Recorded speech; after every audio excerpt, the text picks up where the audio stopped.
What if the story of America didn't begin in 1776 or even in 1492? What if the land that became the United States was already home to powerful nations, thriving cities, brutal wars, hidden alliances, and world-changing turning points long before the Founding Fathers ever existed? Because the truth is, America was not simply born in revolution. It was forged through migration, conquest, ambition, suffering, resistance, and reinvention. And by the end of this video, you may never look at American history the same way again. If you enjoy powerful history told like a story, make sure you subscribe, like the video, and comment below with the era of American history you find most fascinating. And as you watch, ask yourself this: was America destined to become a world power, or did history just keep forcing it into that role? Let's begin at the very start, long before there was a United States. Long before European ships appeared on the horizon, long before maps labeled this land as a new world, North America was already ancient. For thousands of years, this vast continent was inhabited by people whose ancestors are believed to have crossed into Alaska from Asia over a land bridge known as Beringia during the Ice Age. As glaciers locked up the oceans, sea levels fell, exposing a passage between Siberia and Alaska. Over generations, these early peoples moved southward, spreading across forests, plains, deserts, mountains, and river valleys. But they did not remain one people for long. Over time, they became hundreds of nations, each with their own language, customs, spiritual beliefs, political systems, and ways of life. And this matters because one of the biggest misconceptions in history is treating Native Americans as a single culture. They were not. They were incredibly diverse. In the Mississippi River Basin, large agricultural societies rose and built ceremonial mounds and urban centers. One of the greatest of these was Cahokia, near present-day St. Louis, a city so large that at its height, it may have had a population comparable to some of the biggest cities in medieval Europe. It had planned spaces, trade routes, and social organization that revealed a highly developed civilization. In the Southwest, the Pueblo peoples built stone dwellings and multi-story settlements into cliffs and desert landscapes, mastering difficult environments through irrigation, architecture, and communal living. In the Northeast, the Haudenosaunee, known more widely as the Iroquois Confederation, created one of the most sophisticated political unions in early North America. Several nations came together under a system of law, diplomacy, and representation that emphasized unity without total loss of independence. Some later scholars would even argue that this model influenced elements of American political thought. So before the United States called itself a democracy, this land had already seen forms of diplomacy, governance, and confederation. And yet, for all this richness, most of these societies would soon face forces they could not fully anticipate. Because from across the Atlantic, a different world was moving closer. A world hungry for wealth, hungry for land, and soon, hungry for empire. Quick pause. If this is already changing the way you see early American history, hit the like button right now. And in the comments, tell me this: what should be taught more in schools? Native American civilizations, the Revolution, or the Civil War? Now let's move to the first outsiders who reached this continent. For many people, Christopher Columbus is still remembered as the man who discovered America, but that version of history leaves out a major twist. Nearly 500 years before Columbus sailed west, Norse explorers from Greenland and Iceland reached the coast of North America. The most famous among them was Leif Erikson, who was believed to have landed in a place the Norse called Vinland, likely in what is now Newfoundland. Archaeological evidence confirms that the Norse did in fact establish a settlement there. The remains found at L'Anse aux Meadows show that Europeans reached North America around the year 1000. So why didn't this discovery change world history? Because the Norse arrival was brief. Their settlements were isolated, fragile, and difficult to sustain. Distance from Scandinavia, harsh conditions, and conflict with indigenous peoples made long-term survival nearly impossible. They came, they built, and then they faded. Their arrival was a remarkable event, but not yet a turning point. That turning point would come centuries later when Europe itself began to change. Trade with Asia had long fueled European appetites for luxury goods such as silk, spices, and precious materials. But overland routes became harder to control after the Ottoman conquest of Constantinople in 1453. European powers increasingly searched for new sea routes to Asia, and that search would send one ambitious navigator westward into the unknown. He thought he was chasing India. Instead, he would set in motion a transformation that would shatter continents. In 1492, Columbus sailed under the sponsorship of Ferdinand and Isabella of Spain with 3 ships, the Niña, the Pinta, and the Santa Maria. His goal was not to discover a new continent. His goal was to reach Asia by sailing west. Instead, he landed in the Caribbean. That voyage became one of the most consequential in world history, not because Columbus understood where he was, but because Europe now had proof that vast lands lay across the Atlantic. More voyages followed. Spanish and Portuguese explorers pushed deeper into the Caribbean, Central America, and South America.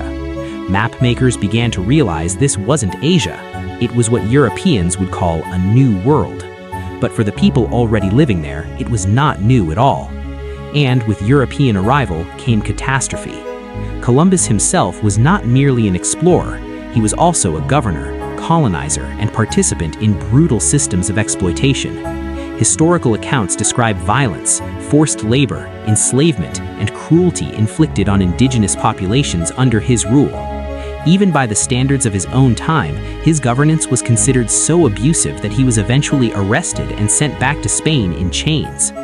Yet the greatest destroyer was not the sword, it was disease.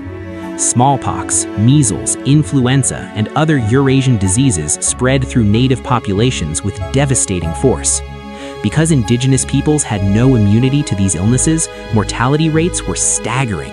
In many regions, entire communities disappeared.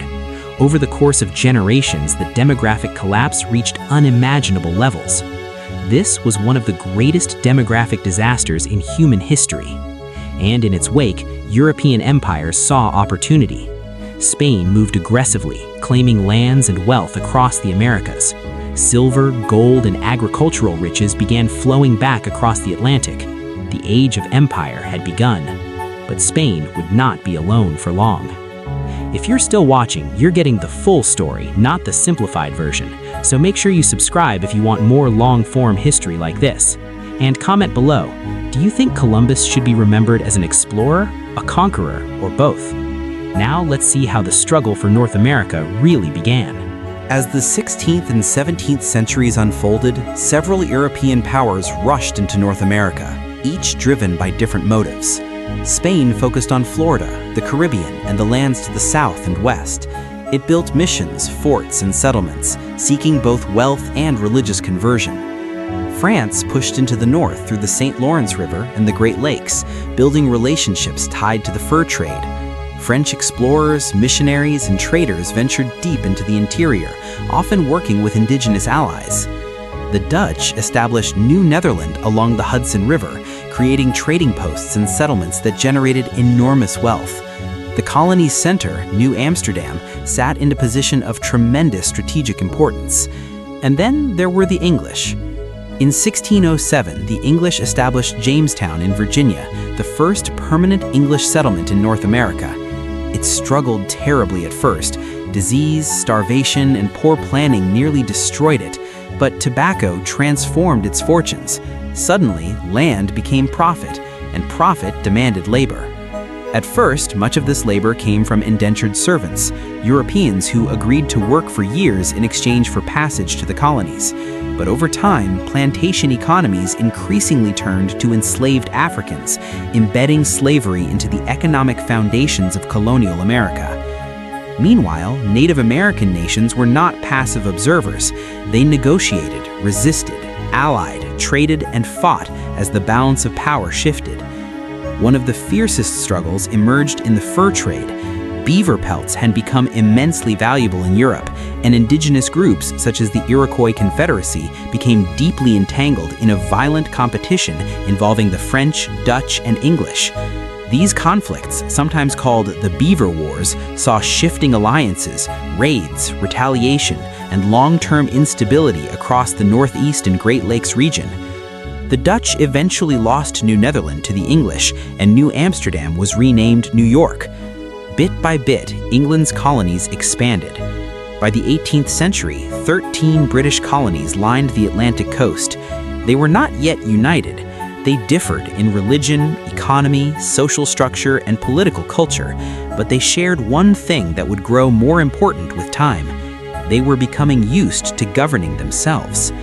And that would become a problem for Britain, because Britain was about to win a war and then make a mistake that would cost it an empire.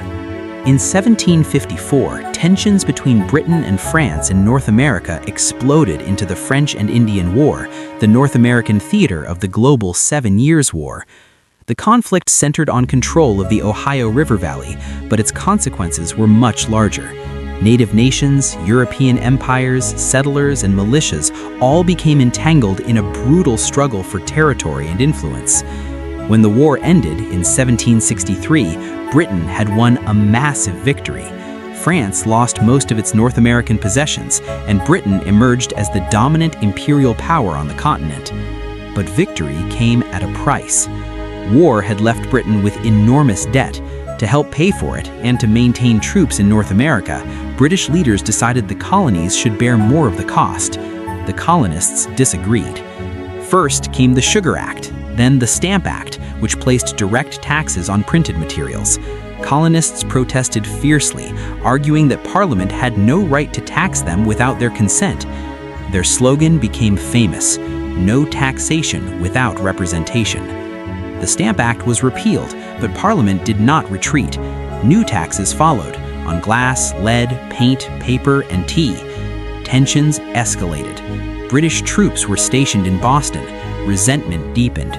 Protests became more confrontational. Then, in March 1770, came a flashpoint. A clash between British soldiers and colonists in Boston turned deadly. 5 colonists were killed. Patriot leaders seized on the event, calling it the Boston Massacre, using it to inflame anti-British sentiment across the colonies. 3 years later, Parliament passed the Tea Act. In response, members of the Sons of Liberty boarded British ships in Boston Harbor and dumped tea into the water in an act of defiance that became known as the Boston Tea Party. Britain responded harshly with the Intolerable Acts, punishing Massachusetts and tightening control. Instead of isolating Boston, Britain united the colonies. In 1774, delegates gathered in Philadelphia for the First Continental Congress.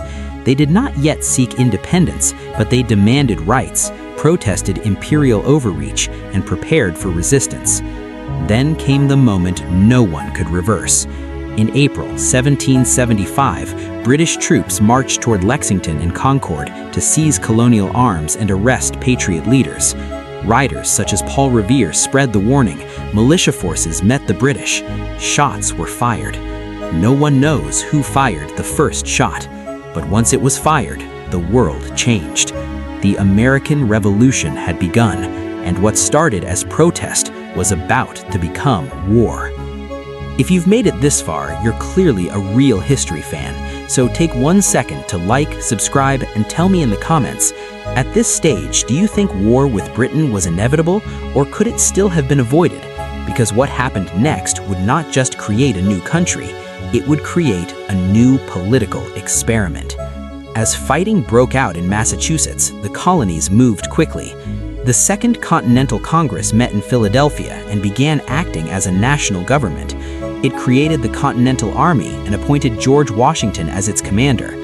Washington had charisma, experience, and immense self-control, but he faced an almost impossible task. The British Army was one of the most powerful military forces in the world. The Royal Navy controlled the seas. Britain had money, trained troops, and global reach. The Americans had uneven militias, shortages of supplies, limited training, and no certainty that they could win.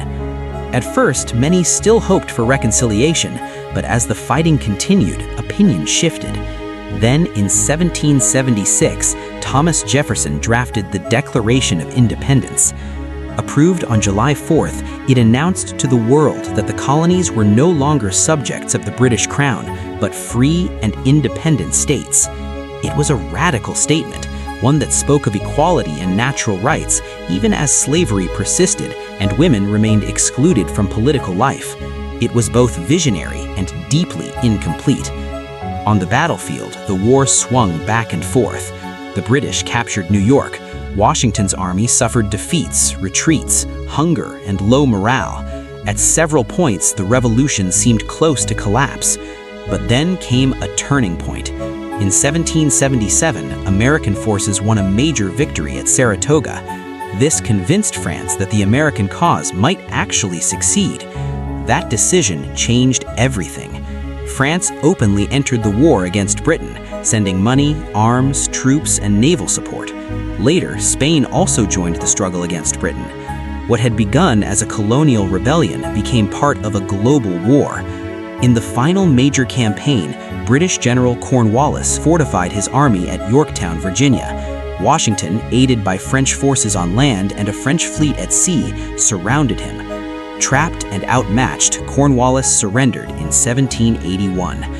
The fighting was not instantly over, but the war was effectively decided. In 1783, the Treaty of Paris formally recognized the independence of the United States. A new nation had been born, but winning independence was only the beginning. Because now the Americans faced a harder question. How do you govern a republic large enough to fail? The first framework for the new government was the Articles of Confederation. It created a loose union of states with a weak central government. That weakness soon became obvious. Congress could not effectively tax. It struggled to pay debts. It lacked real executive power. The states often acted like separate countries rather than parts of one nation. The revolution had overthrown British authority, but it had not solved the problem of stable government. In 1787, delegates gathered in Philadelphia once more, this time to revise the Articles. Instead, they created something entirely new, the United States Constitution. The Constitution established a stronger federal government divided into three branches: legislative, executive, and judicial. It was designed to balance power and restrain tyranny, but also to create a functioning national system. Debates were fierce. Small states feared domination by large ones. Slave states and free states clashed over representation. In one of the most morally troubling compromises, enslaved people were counted as 3/5 of a person for purposes of representation, even though they had no rights as citizens. The Constitution was ratified in 1788. George Washington became the first president in 1789. Soon after came the Bill of Rights, the first 10 amendments, protecting freedoms such as speech, religion, press, assembly, and due process. To many, this was a triumph of political thought, but even in success, contradictions remained. The nation declared liberty while preserving slavery. It spoke of equality while excluding women, indigenous peoples, and many poor men from full participation. Still, the new republic endured, and under leaders like Thomas Jefferson, it began to think bigger, much bigger. Because in 1803, the United States doubled in size, with the Louisiana Purchase acquiring vast territory from France. Why did Napoleon sell it so cheaply? Because war in Europe was consuming his resources, and holding distant land in North America seemed less valuable than funding army. Jefferson seized the opportunity and then sent Lewis and Clark west to explore the new territory. Their expedition mapped lands, studied wildlife, recorded geography, and established contact with indigenous nations. It was a scientific mission, but also the beginning of a deeper American push into the continent. And that push would become one of the defining and most destructive forces in the nation's history. As the 19th century progressed, the United States became consumed by expansion. Many Americans came to believe in something called manifest destiny, the idea that the nation was destined, even divinely chosen, to spread across the continent to the Pacific Ocean. To supporters, it sounded noble. To those in the way, it was devastating. During the 1830s, President Andrew Jackson signed the Indian Removal Act. Under this policy, Native American nations in the Southeast were forced from their ancestral lands and relocated westward. Among the most tragic of these forced migrations was the Trail of Tears, during which thousands of Cherokee, along with other native peoples, died from disease, starvation, exhaustion, and exposure. This was not merely relocation, it was dispossession enforced by the state. At the same time, the Southwest became a new focus of expansion. Mexico had gained independence from Spain in 1821. Its northern territories were sparsely populated, and it encouraged settlement, including by Americans in Texas. But those settlers brought their own loyalties, their own culture, and often their support for slavery, something Mexico opposed. Conflict grew. Texas revolted and won independence in 1836. For years, it remained a separate republic before being annexed by the United States in 1845. Mexico rejected the annexation and disputed the border. President James K. Polk, a staunch believer in expansion, sent troops into contested territory. Fighting broke out. The Mexican-American War had begun. It ended in a decisive American victory. Under the Treaty of Guadalupe Hidalgo, Mexico ceded enormous territory, including present-day California, Nevada, Utah, most of Arizona and New Mexico, and parts of Colorado and Wyoming. The United States had expanded dramatically. Then came another shock. Gold was discovered in California in 1848. The gold rush drew hundreds of thousands westward from the United States and around the world. Towns exploded overnight. Fortunes were made and lost. California rapidly moved toward statehood. But expansion brought a growing question the country could no longer avoid. Would these new territories allow slavery? And that question would tear the nation apart. We're deep into the story now, and the next chapter changes everything. If you're enjoying this, hit subscribe and comment below. Was the Civil War unavoidable once America kept expanding, or could compromise still have worked? Let's step into the most violent crisis in American history. By the mid-19th century, the United States was divided not only by geography, but by economy, culture, and moral conflict. The North was becoming more industrial, urban, and economically diverse. The South remained heavily agricultural, dependent on enslaved labor, especially in cotton production. Every new territory reignited the same explosive debate: free state or slave state. Compromises delayed conflict, but they did not solve it. The Missouri Compromise, the Compromise of 1850, and the Kansas-Nebraska Act all tried to preserve balance, yet each also intensified anger. Kansas became a miniature civil war before the Civil War itself, as pro-slavery and anti-slavery settlers fought violently over its future.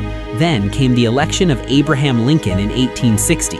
Lincoln opposed the expansion of slavery into new territories, and to many in the South, that was enough. They feared their political power was slipping away. South Carolina seceded, followed by other southern states, which formed the Confederate States of America. In April 1861, Confederate forces fired on Fort Sumter. The Civil War began. At first, many expected a short conflict. They were terribly wrong. This became one of the first modern wars, fought with railroads, telegraphs, ironclads, mass-produced weapons, and enormous armies. The casualties were staggering. The Union held major advantages in industry, manufacturing, rail lines, and population. The Confederacy had strong military leadership and fought defensively on familiar ground. The war seesawed through years of bloodshed. Then, in 1863, Lincoln issued the Emancipation Proclamation, declaring enslaved people in Confederate-held territory to be free. It did not instantly end slavery everywhere, but it transformed the war. The Union was no longer fighting only to preserve the nation. It was now officially also fighting against slavery. That same year brought the Battle of Gettysburg, the bloodiest battle of the war and a decisive turning point. Confederate General Robert E. Lee's invasion of the North was repelled, and from that point forward, the South would struggle to recover momentum. By 1865, Confederate resistance collapsed. On April 9th, General Robert E. Lee surrendered to General Ulysses S. Grant at Appomattox Courthouse. The Union had been preserved. Slavery was abolished through the 13th Amendment, but victory came at terrible cost. Hundreds of thousands dead, much of the South devastated, and the nation emotionally shattered. Then, only days after the war's end, Abraham Lincoln was assassinated. The country had survived its gravest internal conflict, But peace would not mean justice overnight, and some of the deepest wounds were only beginning. After the Civil War came Reconstruction, an effort to rebuild the South and redefine freedom in America. New constitutional amendments abolished slavery, granted citizenship, and sought to protect voting rights for African American men. For a brief moment, a more inclusive democracy seemed possible, but fierce resistance emerged. White supremacist violence, discriminatory laws, and political compromise gradually undermined Reconstruction. Federal commitment weakened, and much of the South slipped into a system of segregation and racial oppression that would endure for generations. At the same time, the United States was changing in another way. The late 19th century was an age of industrial growth. Railroads stretched across the continent. Steel, oil, banking, and manufacturing created immense fortunes. Immigrants poured into American cities. Skyscrapers rose. So did labor unrest, inequality, and political corruption. Meanwhile, the government continued pushing westward, often at the expense of native nations. The Great Plains became sites of war, forced reservation policies, and cultural destruction. The Great Sioux War and other conflicts reflected the final phase of armed resistance by indigenous peoples against U.S. expansion. By the 1890s, the frontier was declared closed, but if there was no more room to expand inward, America began looking outward. In 1898, the battleship USS Maine exploded in Havana Harbor during conflict in Cuba, where rebels were fighting Spanish rule. The cause of the explosion remains debated, but American outrage was immediate. The United States declared war on Spain. The Spanish-American War was short, and the U.S. won decisively. Spain lost Puerto Rico, Guam, and the Philippines. Cuba became formally independent but remained under heavy American influence. This was a major turning point. The United States was no longer just a continental power, it was becoming an empire. Soon after, President Theodore Roosevelt expanded American influence even more. Under his big stick approach, the U.S. projected power across Latin America and backed Panama's separation from Colombia in order to secure control over the construction of the Panama Canal. Completed in the early 20th century, the canal transformed global trade and strengthened American strategic power. America had entered the world stage, and the world was heading for catastrophe. When World War I erupted in Europe in 1914, the United States initially stayed neutral. Protected by two oceans, many Americans believed they could avoid the disaster consuming Europe. But neutrality became harder to maintain. The U.S. traded extensively with Britain and the Allies. German submarine warfare threatened that trade. In 1915, the Lusitania was sunk, shocking American opinion, though it did not immediately bring the country into war. Then, in 1917, the Zimmermann telegram was intercepted. Germany had encouraged Mexico to join a war against the United States in exchange for lost territories in the American Southwest. That revelation was explosive. The U.S. declared war on Germany. American troops arrived late in the conflict, but their manpower, industrial output, and financial support helped tip the balance in favor of the Allies. The war ended in 1918. Then came a sudden shift in mood. The 1920s became known as the Roaring Twenties, a decade of jazz, automobiles, radio, cinema, consumer culture, and social change. Women gained the right to vote, cities grew, new forms of entertainment and identity emerged. But beneath the glamour, instability simmered. Speculation in the stock market, uneven wealth distribution, and fragile financial systems created dangerous conditions. In 1929, the stock market crashed. The Great Depression began. Banks failed, businesses collapsed, millions lost jobs, homes, and savings. Breadlines stretched through cities. Families migrated in search of work and survival. Faith in the old economic order was shaken. President Franklin D. Roosevelt responded with the New Deal, a series of programs aimed at relief, recovery, and reform. The federal government took on a much larger role in economic life. But before full recovery could take hold, another global war erupted, and this time, America would not stay out for long. When World War II began in Europe in 1939, the United States initially avoided direct involvement, though it increasingly supported Britain and its allies with supplies.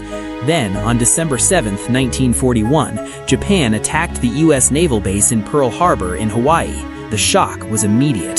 The next day, the United States entered the war. What followed was a massive mobilization unlike anything in American history. Factories shifted to wartime production. Millions served in uniform. Women entered industrial workforces in large numbers. Scientific research accelerated. The U.S. fought in the Pacific, North Africa, and Europe. The war was costly and brutal, but it transformed the United States. American industry became the arsenal of democracy. Its economy surged. Its military reach expanded worldwide. But the war also exposed contradictions. Japanese Americans were interned in camps. Racism persisted at home, even as the country fought fascism abroad. In Europe, Nazi Germany was defeated in 1945. In the Pacific, the war continued, and then the United States unveiled the most destructive weapon ever created. The atomic bombs dropped on Hiroshima and Nagasaki devastated both cities and killed well over 100,000 people, many of them civilians.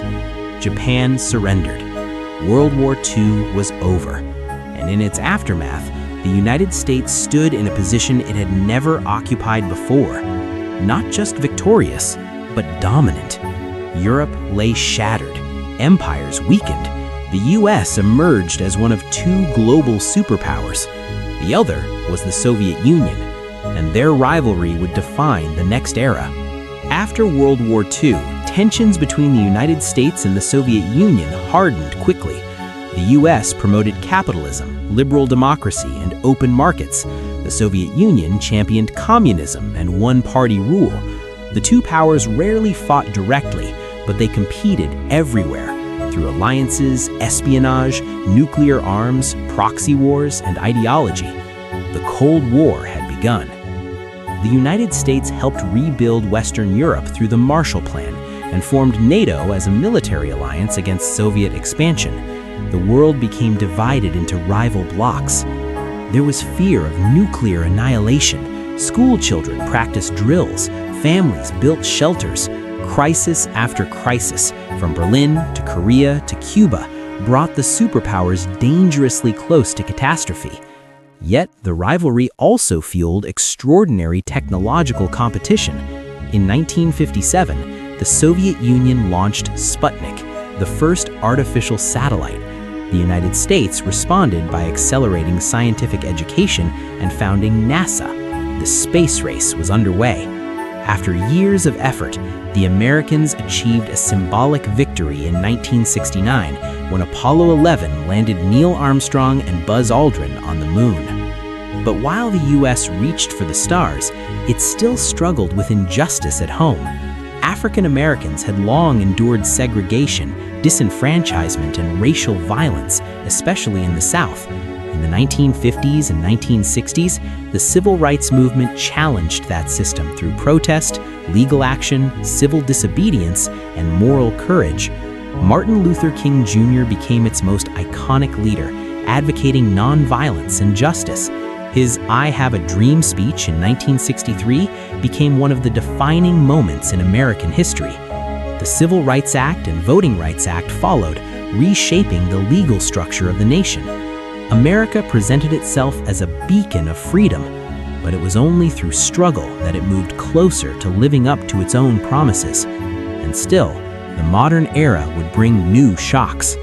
For many, the defining moment of American history came on September 11, 2001. On that morning, terrorists hijacked commercial airplanes and struck the World Trade Center in New York and the Pentagon near Washington, D.C. Another plane crashed in Pennsylvania after passengers resisted. The attacks killed thousands and stunned the world. For the United States, 9/11 was not just a tragedy, it was a psychological rupture. The sense of security provided by geography and military strength seemed to vanish in a single morning. The U.S. responded with the War on Terror, invading Afghanistan to destroy al-Qaeda and remove the Taliban from power. Later, the invasion of Iraq in 2003 opened another long and controversial conflict. These wars shaped the 21st century, costing lives, money, credibility, and political unity. Yet the nation remained a giant in technology, military power, finance, culture, and higher education. Its companies dominated global markets, its entertainment shaped worldwide culture, its scientific institutions pushed innovation forward. Yet the nation also faced deep internal challenges: political division, racial tensions, economic inequality, debates over immigration, public trust, and the meaning of democracy itself. So, the story of the United States is not a straight line of triumph.